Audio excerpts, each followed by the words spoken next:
Hi, I'm Shannon Vandermark, and this is the Happily Ever After Without Children podcast. Nice to have you back, subscribers, and a big welcome to any newcomers. This podcast is for anyone who doesn't have children, and for anyone who loves someone who doesn't have children. It's for those who have struggled to conceive, but also for anyone who has found themselves realizing that chances are children just aren't in their futures. It's also for those steadfast in their decisions to never have children in the first place. Everyone holds a rightful place in this conversation. Everyone. And that means the men too. If you like what you hear, please take a moment to write a review on the Happily Ever After Without Children podcast page on iTunes. If you don't like what you hear, please don't bother. Because I'm an independent producer, I don't have a publicity department, so it's things like this that help spread the word. For some reason, there's some algorithm that makes it easier to find podcasts if people leave reviews. So if you could help me out, then I would greatly appreciate it. I've been back to work full time over the past 3 months, so I've had to choose what I focus on, and I've been focusing on producing content and haven't really spent much time reaching out and spreading the word about the podcast. I'm hoping that people magically stumble upon this podcast, but if you happen to possess any kind of fairy dust or even a really big megaphone, I would not be opposed to you using either to tell people about the Happily Ever After Without Children podcast. That would be incredibly helpful. As ever, I am looking for anyone willing to speak to me openly about their journeys to reach a happily ever after without children. If you would like to be a guest on the show, please get in touch. Send an email. Reach happilyeverafter@gmail.com. That's REACHHAPPILYEVERAFTER@gmail.com. You can also find me on Instagram, Facebook, or Twitter if you search Happily Ever After Podcast. Details of all of those addresses and handles and such will be in the show notes, which you can find wherever you download your podcasts.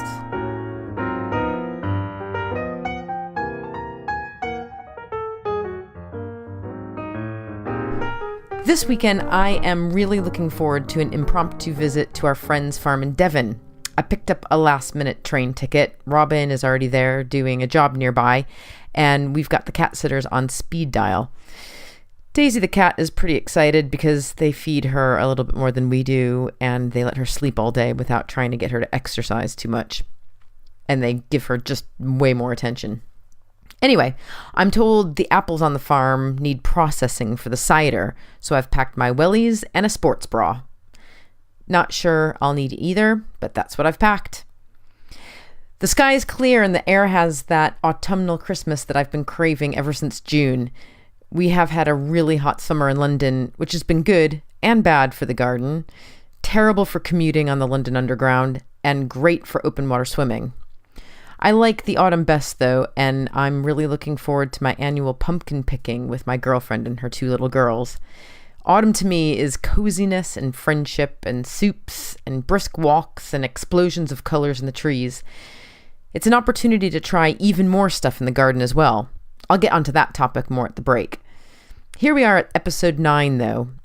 I met Jessica Hepburn, my guest this week, through the Fertility Fest, a festival for women in London who are exploring the multitude of phases in their individual fertility journeys. It's a place for both mothers in arms and mothers in their hearts, and it's a space that Jessica's hoping can be a nurturing environment for all women, because we are all better united than divided, and the haves and have-nots in the fertility community seem unavoidably separated, but we shouldn't be.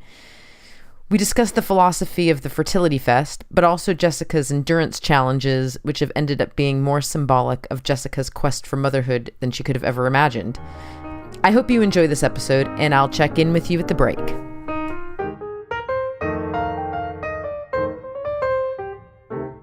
Hello, Jessica. Hello. Thank you for coming into the edit facility. Oh, thank you for inviting me. Yeah, I usually start things off by just kind of talking about where we are, and I guess I should explain that we're in the post facility where I'm editing a TV show that I'm working on. This is kind of my work environment. What's your work environment like? I was stumbling over the question, Shannon, because actually I still feel in a sort of transition period from what my working environment was and what it is now. So for years, my work environment was in a theatre. I ran a theatre in West London. But 3 years ago, I left that job. At the end, I'm sure we'll talk about this more, but in the last year to 2 years of running the theatre, I wrote a book about my, it's called The Pursuit of Motherhood. It was about my fertility journey. And I left the theatre to, have a break. I'd run it for 10 years to write another book, which just came out in May. And then I ended up establishing a festival, an arts festival called Fertility Fest. And then I also do these big endurance challenges, one of which is I'm sure we'll talk about, is the subject of my second book. So I sort of struggle, and I see all this as my job now, and I struggle to answer it because, so there's the writing, and I could be sitting in bed for that. Or there's, and then there's the festival. I've spent all this morning, our festival next year is going to the Barbican. So I've been at the Barbican all this morning having meetings. But then... Sounds nice. Yes. And then next week, I'm going off to climb Ben Nevis, which is which is mountains, and my next big endurance challenge. And so my work is the mountain. So what is my working environment? It sounds like you have what they're calling now a portfolio career. Yes. Oh, that's so awesome. Yeah, it is totally awesome. And yet, the thing that I say, I do sort of struggle a bit to say what I do now. And also, people go, oh, you've got this amazing life. And I go, yeah, but I work harder than I ever worked. Do you know? Sure. But yes, I would highly recommend creating a sort of an interesting working life, and I definitely have one. Yeah. So going back, when did everything start? Your journey? How many years ago? Well, it's frightening to say it is about 13 years ago now. Wow. Yeah. Or even 14 years. So it started when I was 34. Mm-hmm. And I just taken over running the Lyric, which is the theatre that I ran. So, I've thought I had the sort of, perfect job. And I'd met the man that I wanted to have a family with. And we decided that we were going to start trying, and we did what I think so many people do, which is, the moment you throw away the contraception, you think you're going to get pregnant that first month. Yeah. Because, what's drummed into us so much as young people is, sex equals pregnancy, don't get pregnant. So then you think the moment you start to try, you're going to get pregnant. But of course that's not true, because getting pregnant is actually quite hard. And we tried, so it didn't happen the first month, and then we basically carried on trying, and then I discovered, the ovulation kit, which I didn't even know existed. Right. And then basically probably around about a year, nothing had happened. We went to our first fertility clinic. We went through all the initial tests, and we were diagnosed with unexplained infertility, and that was what became the start then of a decade-long journey to try and conceive, which involved a total of 11 rounds of IVF. Jeez. Yeah, and multiple miscarriages and an ectopic pregnancy that was discovered very late and became, a really serious situation. Yeah. And our problem, whilst we've never had a sort of proper diagnosis, or never got a proper diagnosis. I think one of the reasons why we carried on for as long as we did was that I did seem to be able to get pregnant, but I would, lose it early on, or that was the story. It's really funny. So I'd always said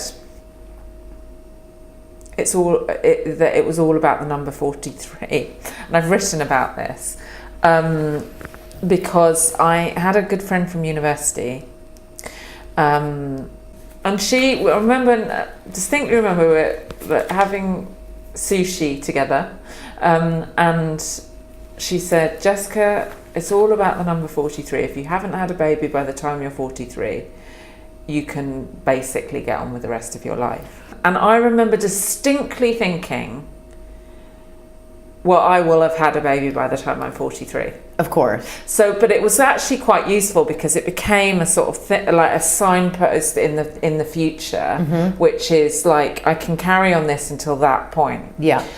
And when I was, so basically when I was 40, I mean, I went through an ectopic pregnancy that was discovered at 3 months, and the fetus was in my abdomen, and that was sort of... Did you know you were pregnant?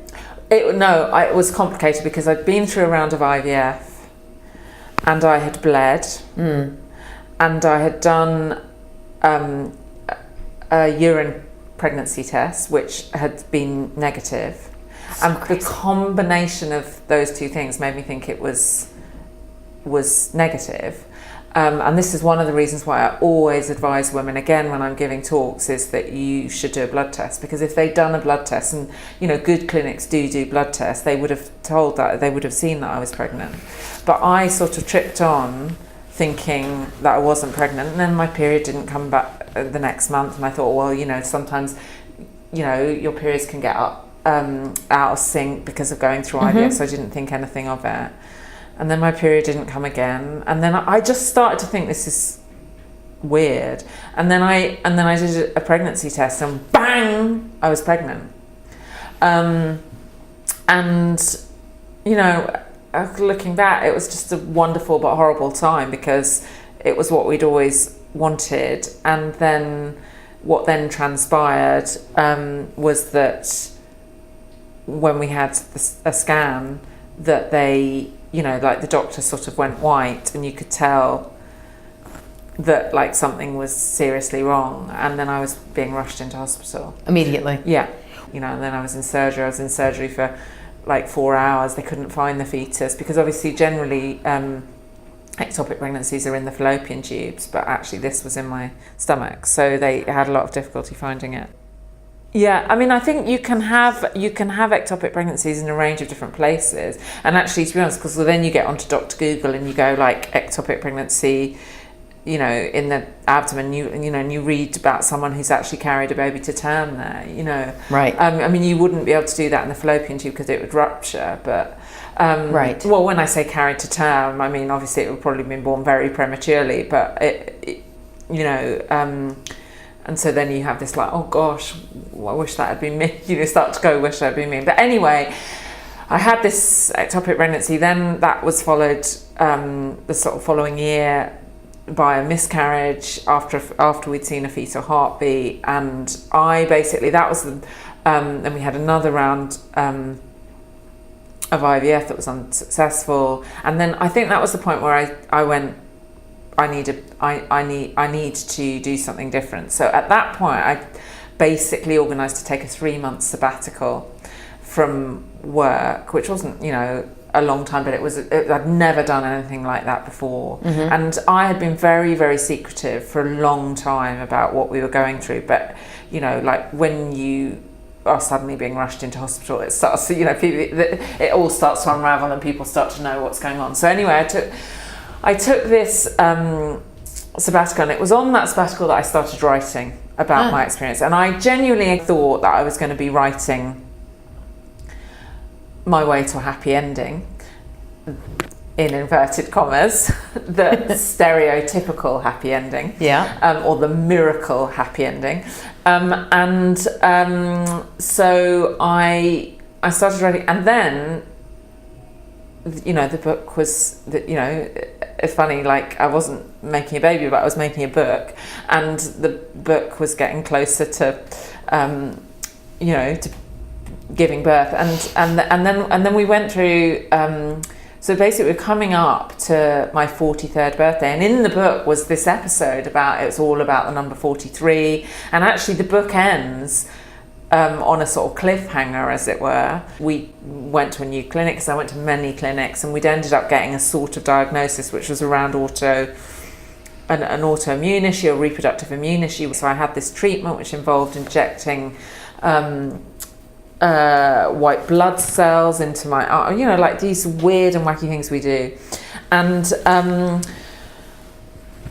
I was doing, so our last round of IVF, what became our last round of IVF, was just before my 43rd birthday, and I was convinced it was going to work, because we thought we had this diagnosis, everything was going, tickety-boo, and then it didn't work.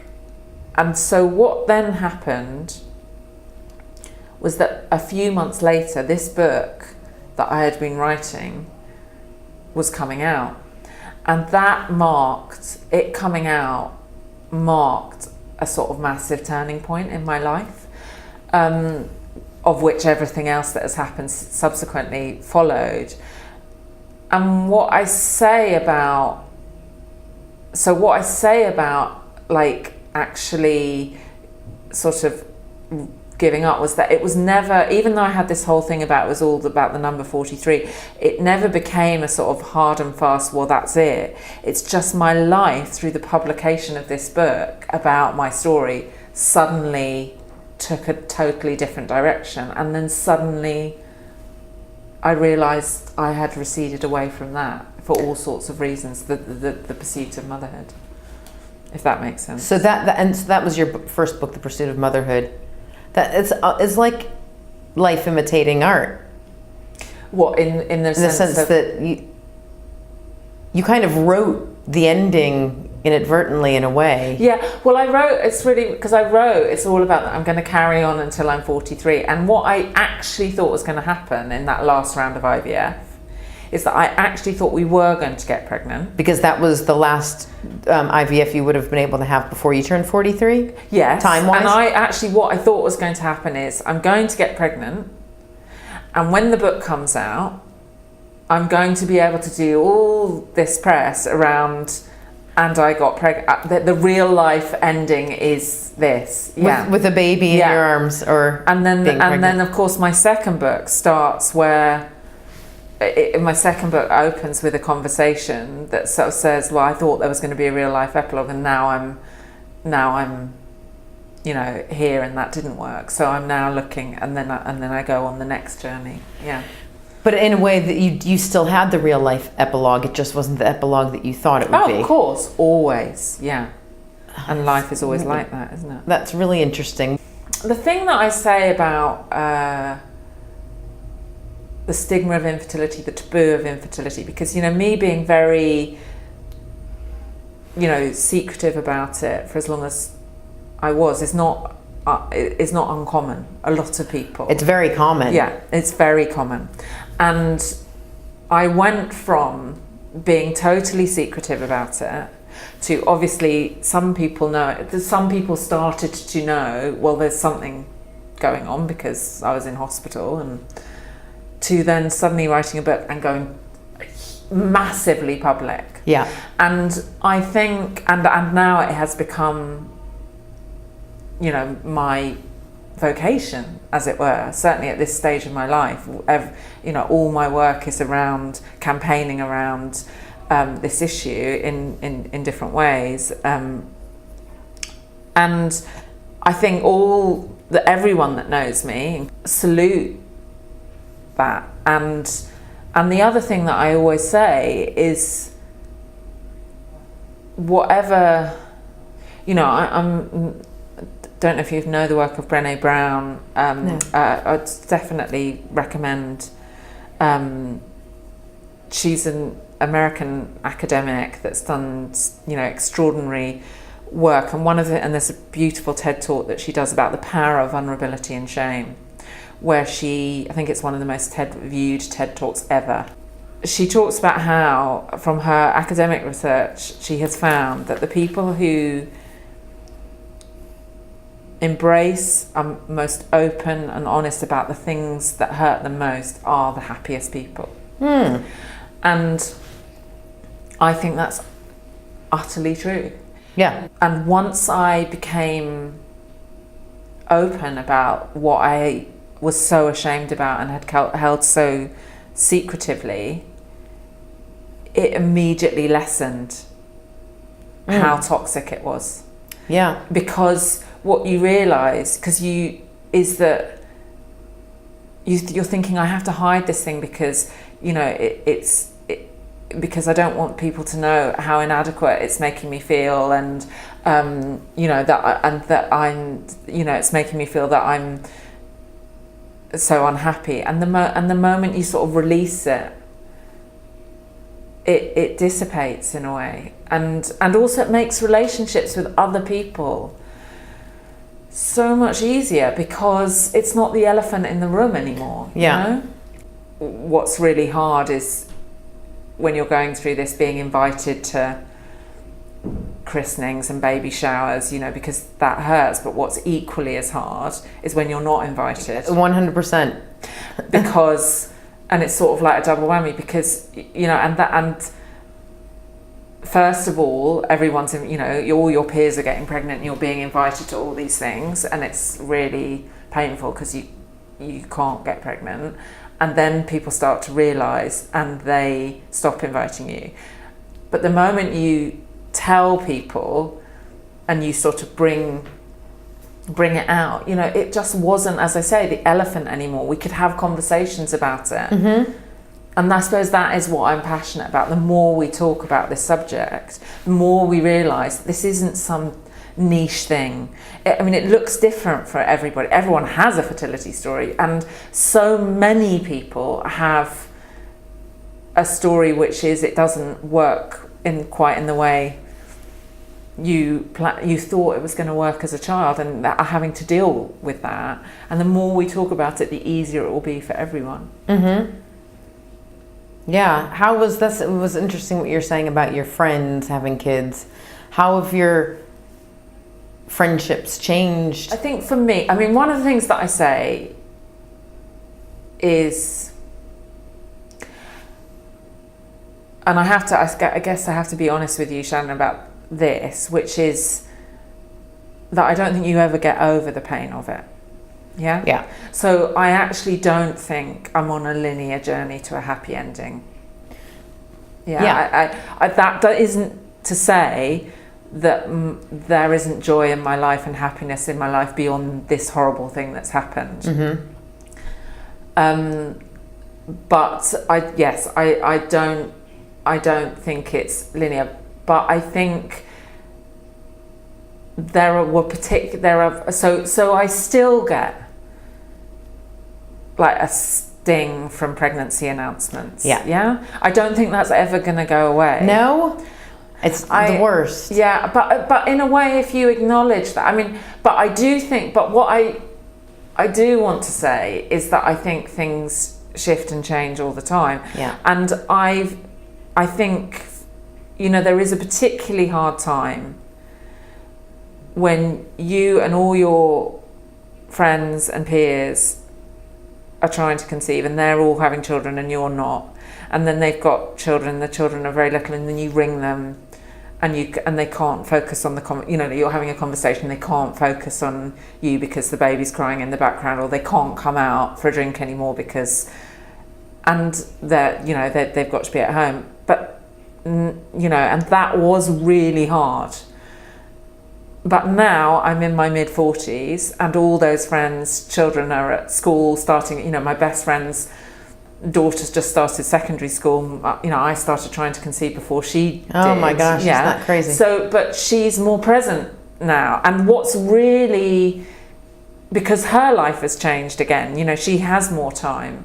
And I think you can't hang on to every friendship, and not every friendship, like generally, and not every friendship will survive this. But, and one of the things I do say is that, you know, sometimes the people you're closest to or you expected more from give the least. And sometimes there are people who give you so much support and love that you didn't expect. And I think you have to go, wow, well, that's disappointing, but isn't that wonderful? And I've really tried to do that. And I think certainly in what I describe as coming out about my infertility, and then being able to have new refreshed conversations with friends, has made me hold on to some of those friendships that I might have lost, and they're still there, and I'm really grateful for that. I'm really grateful that I didn't lose them.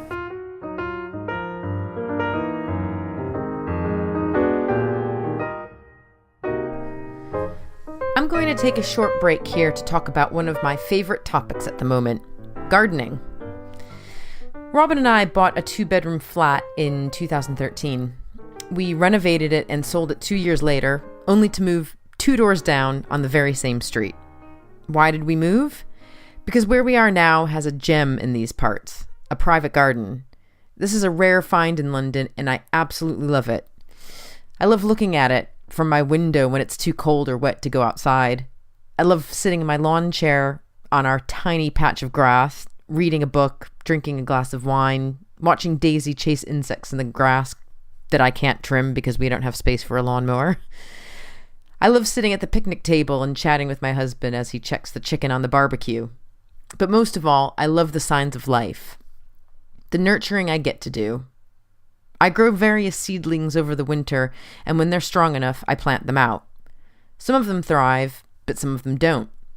I've learned that you must water regularly, but there is a such thing as too much water, and that can even be harmful.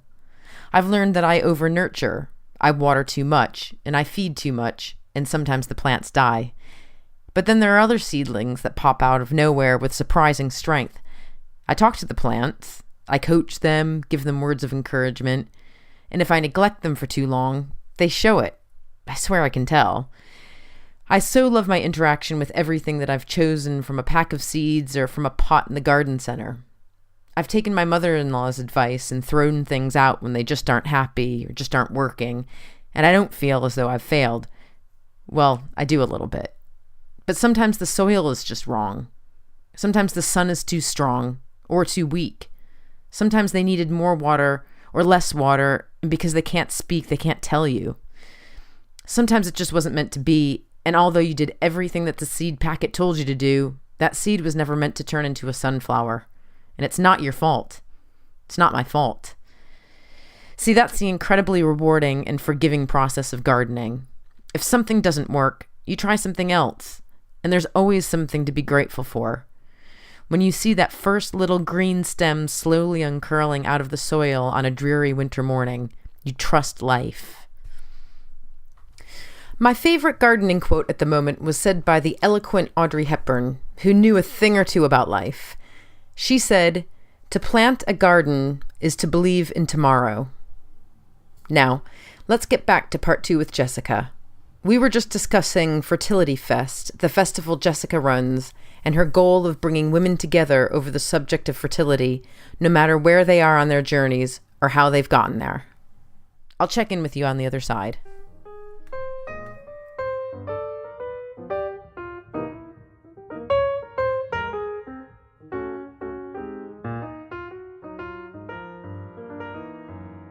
When I went to the Fertility Fest, I was worried about going because I didn't want it to be, I thought I was like whipping myself or something like that. Why am I going to the Fertility Fest?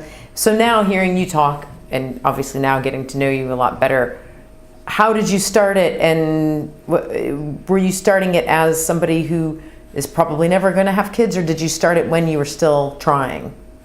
So one of the things that everyone said to me is that you will never get women in the same room that have been successful or haven't been successful.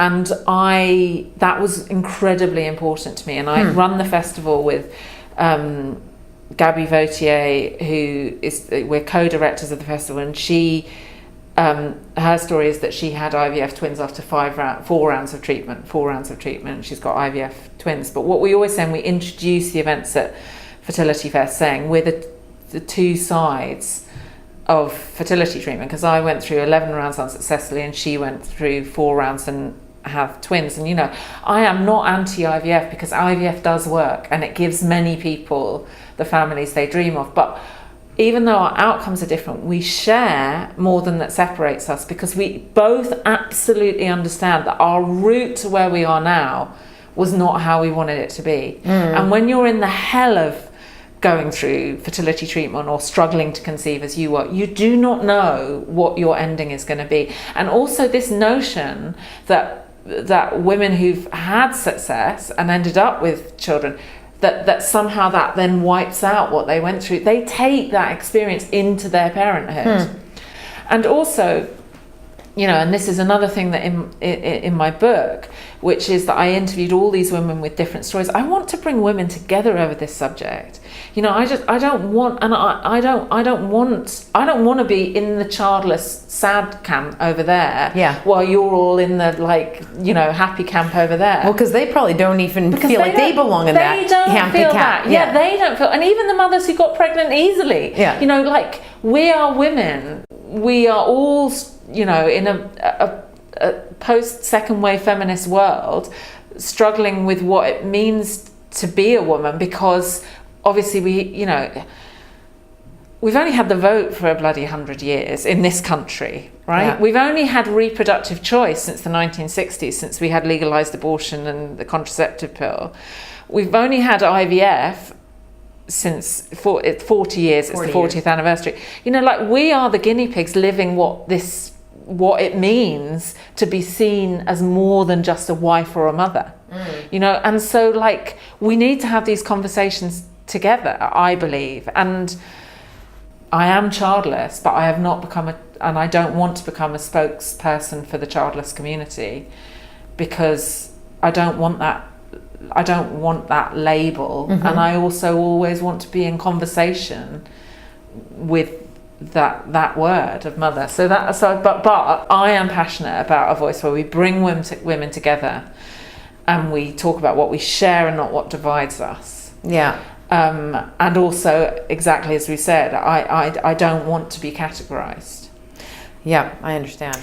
So getting onto your second book and your big endurance challenges, I wanted to just ask you about those. I mean, I'm aware of them, but do you want to how did you decide, did the book lead the challenge, or? I had given over the whole of my 30s nearly to what I describe as Project Baby. And so I just thought I need to do something else. I need to focus on something else. I need, and it's got to be big. It's got to, it's got to feel significant. And then what I decided was that, which I describe now as part childhood dream, part midlife crisis. Peter, my partner, and I, whenever we went through an unsuccessful round of IVF, we would also sort of cheer ourselves up. We'd go on holiday, and to begin with, these were quite sort of, really exciting holidays. And then as we ran out of money, they get cheaper and cheaper. What was the most exciting one, and what was? Well, we went to Mexico. I remember after one, we went to Mexico. It's just the most amazing country. Yeah. But this, and we went to Cambodia and Vietnam. Wow. And, saw Angkor Wat, and that was amazing. And then what it was like going up to Hackney or something in the end, a night. Yeah, not quite as bad as that, but we did. And actually, this is going to sound quite exotic, but I can tell you now that if you want a really cheap package, you can do really cheap package holidays to the Gambia. So I discovered that you could go, it's, you know, like, it's kind of a bit like the Costa del Sol of Africa. And so we went off on this holiday to Gambia, and we one night, we were in Gambia, and we decided to write our bucket lists. And on my bucket list had been, one day I want to swim the Channel. Now, I had not thought about that since I was a child, which is why I call it childhood dream. So that was what became the start of exploring what that entailed. And the first thing was, it was terrifying, because I didn't realise how hard swimming the Channel is. There was just, like, I could swim, I enjoyed swimming, but I, you know, only ever really did breaststroke. I had no idea that if you want to be an official Channel swimmer, you can't wear a wetsuit, so you can only wear a swimming costume, hat. I went on this sort of training holiday, and they said that, you know, in order to qualify to swim the Channel, you need to be able to swim 6 hours in water below 16 degrees. And I remember thinking before I went on this, like, well, how hard can that be? You know, like, I've walked for 6 hours. This is just like walking horizontal, isn't it? And I remember getting into the water, and it was in Formentera, a little island in Spain, the Spain coast. And I literally couldn't swim for more than 10 minutes in this water. How, so time wise, like, what's the time scale? Like, when you first went into the water, how far from actually doing it was it? So it was probably about a year and a half to 2 years. So that became the start of this journey, and to doing this big thing. And I did think, well, I mean, I wanted to back out as soon as I knew what was involved. But I just thought, well, what, am I going to fail at something else? You know, because also on my bucket list was be a mother. And I'm like, God, so I'm not going to be a mother, and I'm not going to do this, swim the Channel.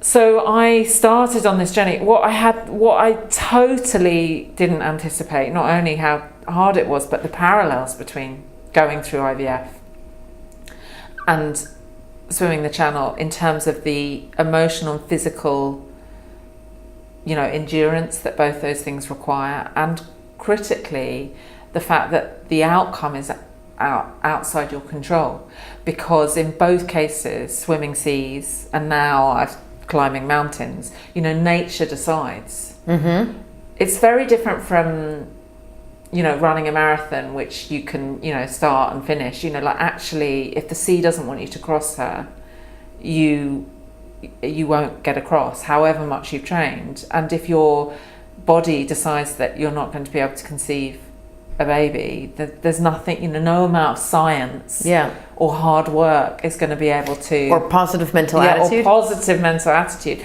And so it's been an extraordinary sort of process of acceptance for me, these challenges that I take on, as well as helping to raise awareness of the physical and emotional effects of going through IVF in those parallels. And then what I also decided alongside my training, that the one redeeming thing that I learned about swimming the Channel is, because you can't wear a wetsuit, the only way to keep out the cold is to have a bit of human padding. So it's a license to eat. Yes, that sounds awesome. Yeah, and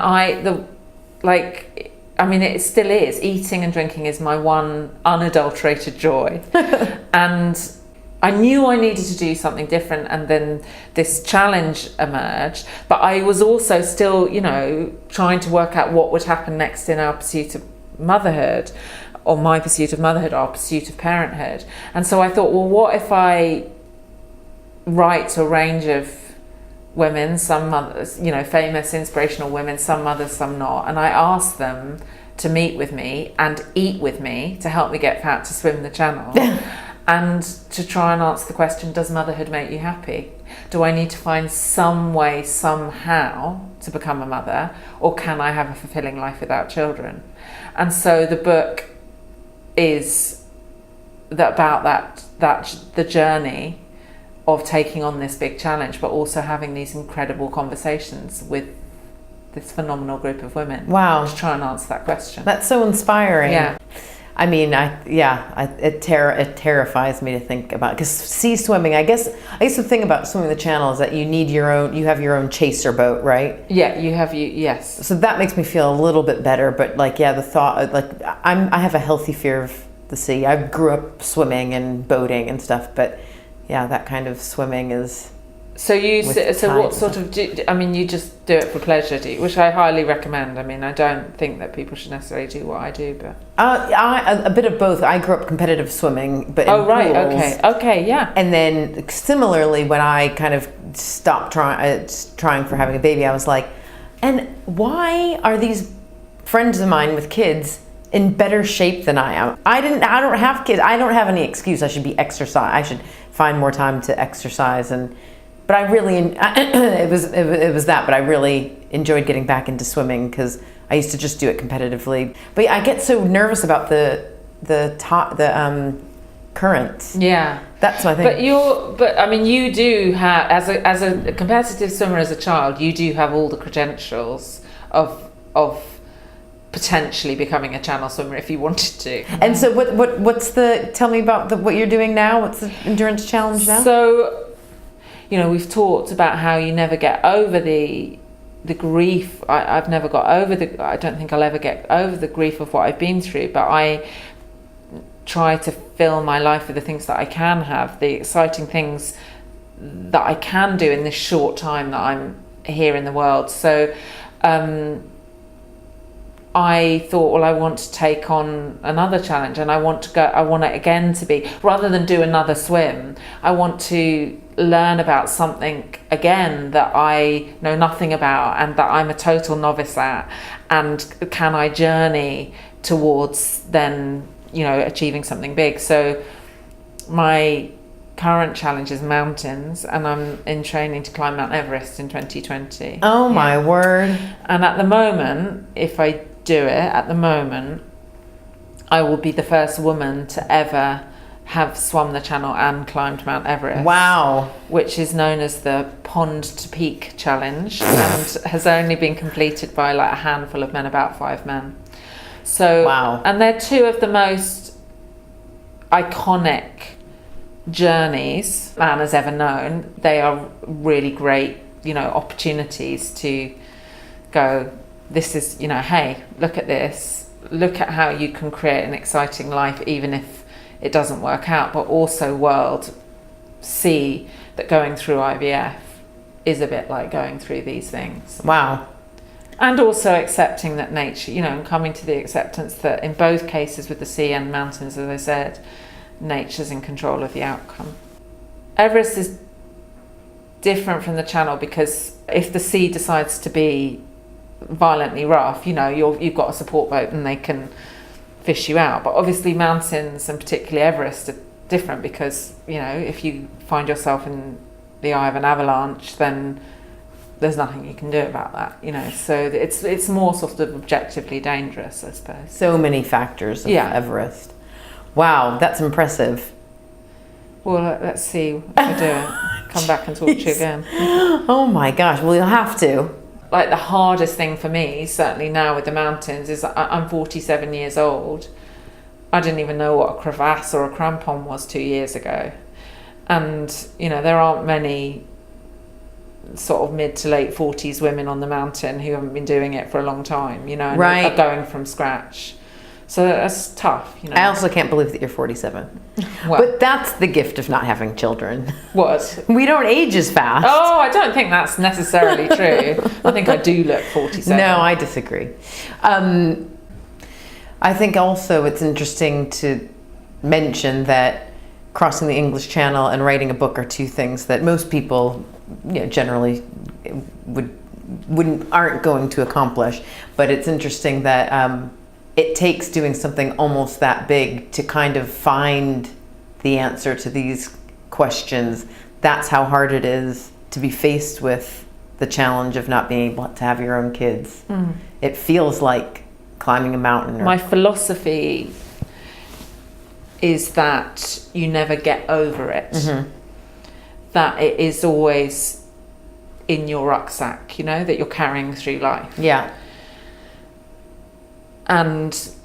But at the same time,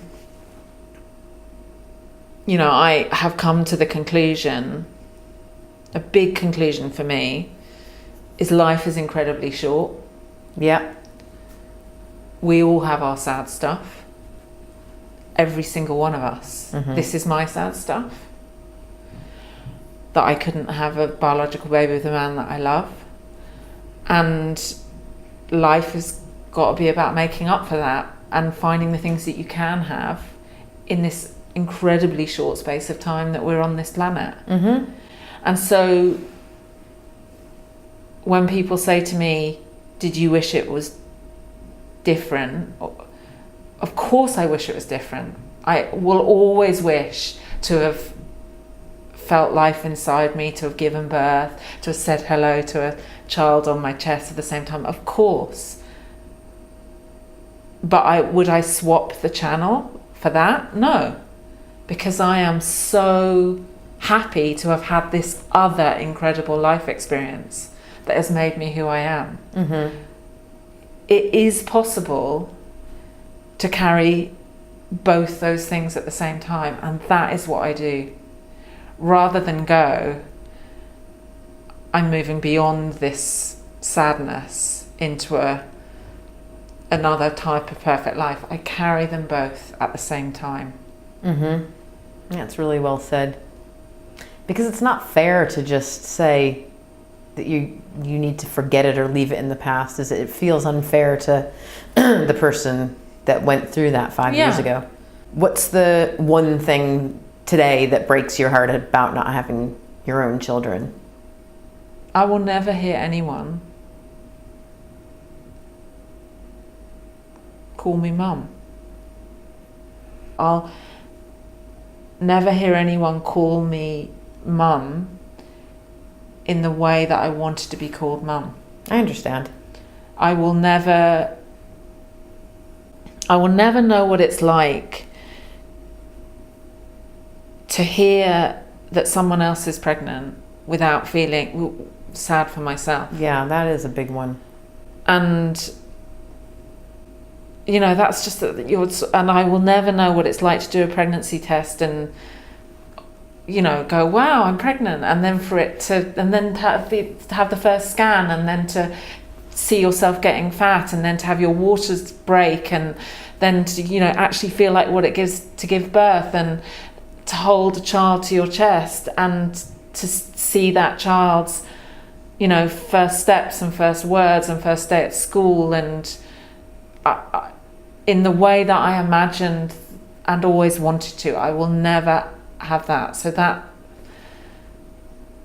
how can that pain ever go away? Because I will never have that. However, like, I'm just living the most exciting, most fulfilling life that I can have while I'm here. And that is what drives me every single day.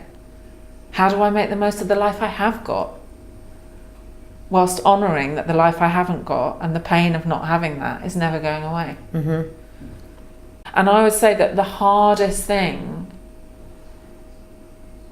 about fertility treatment for me was not the drugs. It was not like having a general anaesthetic. It wasn't, you know, being rushed into hospital and for my ectopic pregnancy, or going through egg collection, or like the hardest thing was what was going on in my head. Yeah. Not what was going on in my body. No, completely. Yeah, I agree. Well, Yeah.